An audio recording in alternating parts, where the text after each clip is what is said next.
জোম্যাটো তো একটা আতাল, তার সাথে কাস্টমারও কিছু আছে যে ফ্রির জিনিস পেলে আরও ফ্রি চাই, মানে খেতে পেলে শুতে। বাঙালির কথাই আছে যে খেতে পেলে শুতে চায়। 200 টাকার আপনি একটা অর্ডার করেছেন, কত টাকা ডিসকাউন্ট আশা করেন? 20, 30, 40, 50 টাকা ডিসকাউন্ট, 60 টাকাই বড় তো, মানে ম্যাক্স টু ম্যাক্স 60 টাকা ডিসকাউন্ট আপনি পাবেন। 200 টাকার অর্ডারে যদি আপনি 140 টাকা ডিসকাউন্ট পান, তারপরে যদি আবার সেই রেস্টুরেন্টকে ফোন করে বলেন যে দাদা 2টো চিজ স্লাইস দিয়ে দেও, তখন রেস্টুরেন্ট থেকে বলবে তো এক্সট্রা টাকাটা ও ওটা তুমি অ্যাডজাস্ট করে নিও। হ্যাঁ, রেস্টুরেন্ট কি কোনো সরকারি প্রকল্পে চিজ স্লাইস ফ্রিতে দিয়ে যাচ্ছে গভর্নমেন্ট নাকি?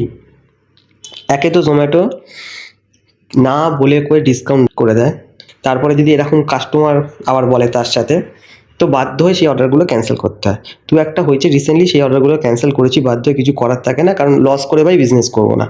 2টো অর্ডার যাবে, প্রফিট হবে। এখনই যা, এই রাত 2টোর সময় সব গাড়ি যেতে হবে, মানে কিছু বাড়ি বেচে দিয়ে চলে যাবো অন্য জায়গায়, রোডের কাছে বাড়িই নেওয়া উচিত না।